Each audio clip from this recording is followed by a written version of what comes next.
Vegan Cyclist here. So I really want to add more content to the channel. I want to produce content all the time.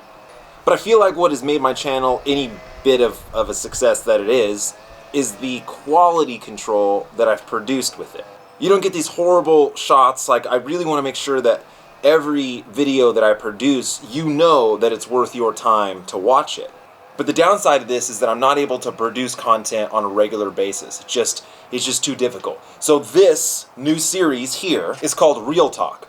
And this is where I'm going to go through my videos and kind of give you a little bit of behind the scenes and like answer some of the common questions in that video and just give you like the lowdown behind the video, the making of it, some maybe like outtakes, parts of the video that didn't make it into the final edit, and kind of give you like my honest, like what really happened beyond the story, behind the story, you know, that sort of thing. I think it'd be kind of interesting. And the thing is, I'll pretty much be able to do this with every single video I do. And the idea would be to like the next day have real talk about the video I did, which will allow me to produce more content, go kind of behind the scenes, show some footage that I wasn't able to use. I don't know, I think it'll be cool. So let's try it out. Alright, so the first video I want to talk about is the most recent Raceday vlog with at the Madeira stage race. The thing ended up being super long because I ended up having like 3 hours of footage that I had been able to get on a couple different cameras over 3 days. But okay, the first thing we need to talk about is those freaking flats. 4 flats, 4 different tires, 4 different rims. So it wasn't like one rim was damaged and it kept doing something. It's just kind of what it is. The first flat came in stage 2, which was on the time trial. It's a tubular. So the rough roads, like that's what you want to use. If you have rough roads, man, you don't want to use clinchers because you'll get a pinch flat. I don't know what happened. I don't know when it happened that I got that first flat. It's just like I came in and there it was flat. So, but on stage 3, the crit, what had actually happened is it started to rain. So the rain was actually like washing glass into the road. And like I said, I wasn't the only one that got flats. I got 2 flats in that race. A lot of other people got 2 flats in the race. I think there was really legitimately only like 1 or 2 guys that didn't get a flat. Just because for whatever reason, part of that course, you were just running over glass. So I got a flat, go back in, change, get my other wheel.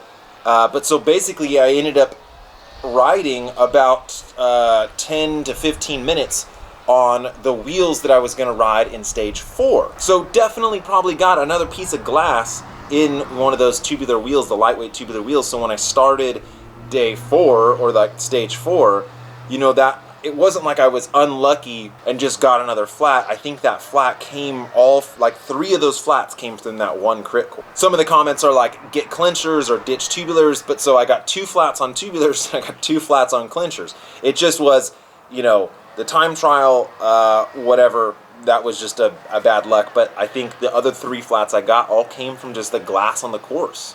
A big section that I cut out of that video was from Saturday to Sunday. My wife, she never really gets to do a lot of things she wants to do. She's a super amazing person, and so she always sacrifices her joys and her wants and her pleasures for me and my son. And she's really big into like music and concerts. It's just her thing. And so she had asked to go to this concert like weeks ago, and obviously I was like, well, yeah, of course. But I didn't really think that far ahead. I just don't plan that far ahead, and so I didn't realize it was on a stage race. It was like Friday night. She's like, hey, you remember, right? We're going to that concert. And it was like, oh my goodness.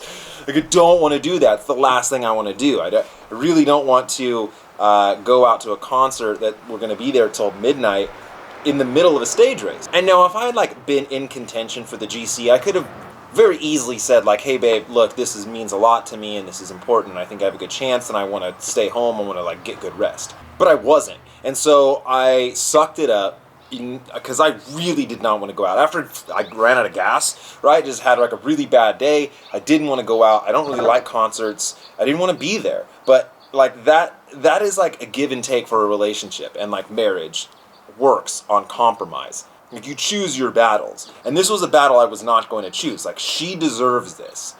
And it also kind of gives me extra brownie points that she knows that I'm like wrecked. And then I'm still going to just sack it up. I'm going to take her out to dinner. I'm going to take her to this concert. I had a bunch of work that I had to do that night. So when I got home, like I showed kind of in the video, but that's why that's why we went out.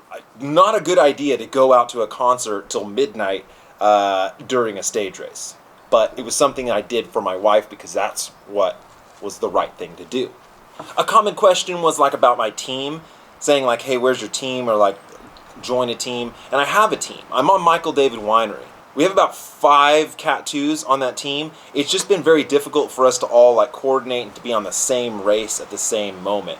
Ryan Brooks, my teammate that I raced with earlier in the year, he had gotten really sick. He was supposed to be at Chico and Merced and Madera, but he was just sick. He was under the weather, so he wasn't able to be there. The other teammates are based really up north, so it's a big drive for them. We'll talk about 2 more things and then just kind of wrap this up. Food and my dogs. So I did a video where I kind of outlined everything for the Chico stage race, and I'll get really in. I'll do another like real talk on that. But I cut out pretty much everything that I was eating for this stage race, just because it didn't really like lend to the story of how it was coming out in the edit, right? So I get all this footage and I put it together, and it's just this massive file, this massive timeline of like, how do I tell this story? I don't have a script, right? I don't have like something in my mind, obviously. I just like, I document it and then I try to like convey what happened in a cool and entertaining way. And so all the food just was distracting from what was really taking place, which was my like unfortunate racing. But since this stage race was super close to my house, I was able to eat really well. After the stage 1, the uphill time trial, I'd had some couscous that I put in my rice cooker and put some like teriyaki sauce. It was amazing. We made our own beans, did a lot of potatoes. On Saturday night, we went out to P.F. Chang's, which is like my favorite restaurant to go out to because they have free rice. And so you just get to eat like pounds and pounds of rice. It's so amazing. Tons of veggies, delicious. Sunday after the road race, I was pretty much just smashed, and so when I jumped into bed, I was like, dude, I'm over filming, and so I didn't film the dinner for Sunday night, but basically it was pizza. We did this humongous, awesome pizza. My wife made our own dough, and I just had a lot of it. This is Luke. He's my rooster. We had him since he was just a very little tiny chick. So he loves us. I'm able to hold him all the time, and he's just my boy. Yeah, he's an awesome rooster. He's so cool because he just like makes sure all of his ladies are protected. You're an awesome dude. His name's Luke. Okay, so my puppies, I have a white all Maltese. His name's Benny, and then his woman, his main squeeze, is June. So Benny and June, and she is a Shorkie. Hey, babe, can you bring me a puppy? A little puppy? A baby puppy? Look what they produced. Can you see this? Oh my goodness. So we've had babies with, they've had babies twice. This is the second litter. And June had 5 babies this time. Oh my, it is so cute. What? What? Yes, yes. I had my first Maltese. My wife really wanted a dog when we were, first together, and I was like, I don't want no yippity, ankle-biting dog, and I'm like manly then, right? Like I eat steak, and I lift weights, and I don't want no fluffy dog. But man, when we got that dog, it totally changed me. Like that dog was so amazing. I fell in love with it. When we decided to move up here to the mountains, my dog was a big factor in us moving up here because we didn't want it to die. And everyone says, hey, your dog's probably going to die if you move up here just because of mountain lions and that sort of thing, coyotes. And 1 year into moving up here, I came outside, I was on the phone, I was doing some work, I wasn't paying attention, and a mountain lion killed my dog. It was horrific. But it gave way to buying a new dog and then getting that dog a companion and then having them breed, and then having puppies, and that joy that just stuffing my face into puppies, the little newborn pet puppies, is phenomenal. And I know a lot of people will side on like, well, you should adopt versus buying, and that sort of thing. And I don't really want to get into all that. I mean, like whatever you decide, whatever your choices are fine for you. To me, I wouldn't do it any other way. I love my dogs.